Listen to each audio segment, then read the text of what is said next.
Hello guys, so dala-dala natin tong Honda Beat natin ngayon At yung gulong natin palitin na, dumudulas na siya kapag pumepreno. Papunta tayong Motobest and yun na nga, papakabitan natin ng bagong gulong tong Honda Beat. Doon kasi mura yung gulong, tsaka maganda yung service nila, kaya lagi akong bumibili doon ng pang scooter na gulong. Ang scooter hindi naman masyadong maarte yan Ayun, pumili ka lang ng medyo okay na goma. Pwede na. Hindi ka naman pwede mag-expect ng, siyempre, ng sobra-sobra kapag mura yung bibilin mo. Pero pag scooter, talagang pwede na. Pwede na. Makaka-survive ka na. Mumurahing gulong. Wag ka lang yung tipong balagbag talaga mag-drive.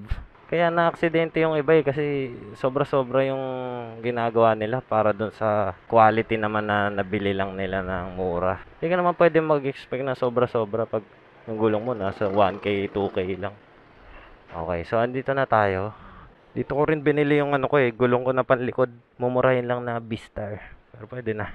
Ito naman yung papalitan natin ngayon. Put na talaga.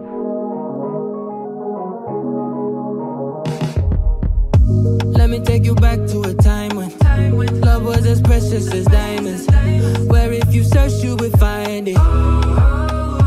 Yan yung napili natin, Beastar. Mumurahin lang, pero pwede na. Hello guys. Testing pa lang. Dito dayo na kayo sa Motobest Paranaque. Waste nyo lang. Tapat na yung peri-peri. Ayan. Sa may Paranaque. Ayan.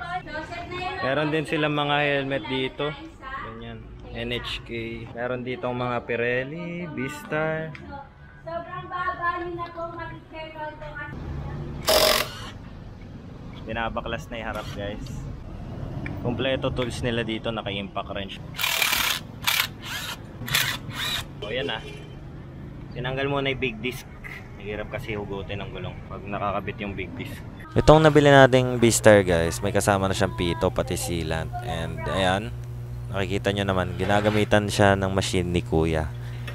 Bakit machine? Kasi pag naka-machine yung pagtatanggal ng gulong nyo, safe na safe. Mas safe yan kasi hindi magagasgas yung rim nyo, hindi siya madadamage, hindi siya mabibengkong. Kaya guys, pag magpapakabit kayo ng mga gulong, magpapatanggal kayo, importante, machine yung gagamitin nyo. Ayun guys, yung lumang gulong ko, Pirelli Angel. Ubus na talaga. Tapos ito naman yung binili ko na Beastar for only 1170. Kung nagtitipid ka, pwede na rin yan. Murang-mura na, pang budget meal.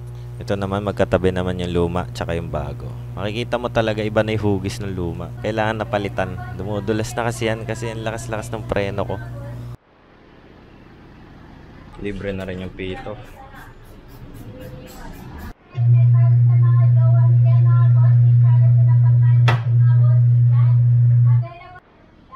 Meron na din pong libreng sealant na kasama yan.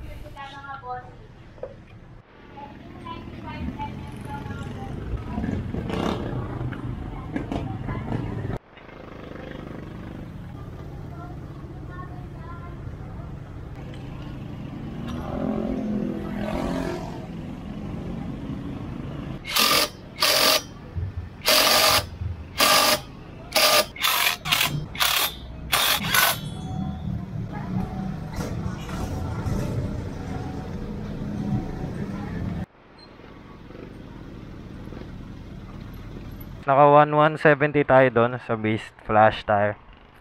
And okay na rin. At itong gulong na to, sakto-sakto lang naman para sa scooter. Hindi naman maarte yung scooter natin kasi hindi naman natin to masyadong binabanking-banking. Pangsaktuhan lang talaga to. Ito yung motor na panggamit talaga namin. Pamalengke, ganun. Pang araw-araw. Para sa presyo ng Beastar, okay na. Makapit naman siya, hindi naman siya yung talagang lokal na lokal. Hindi naman siya pangit. Hindi rin naman ganun kaganda.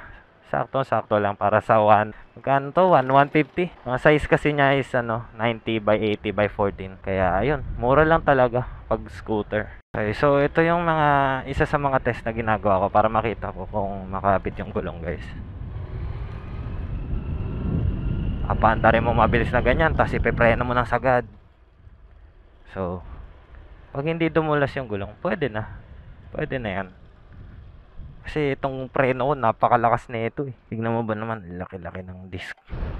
Yung lumang gulong dumudulas na, kaya kailangan palitan na. Ito, okay naman siya, malambot Tingnan mo.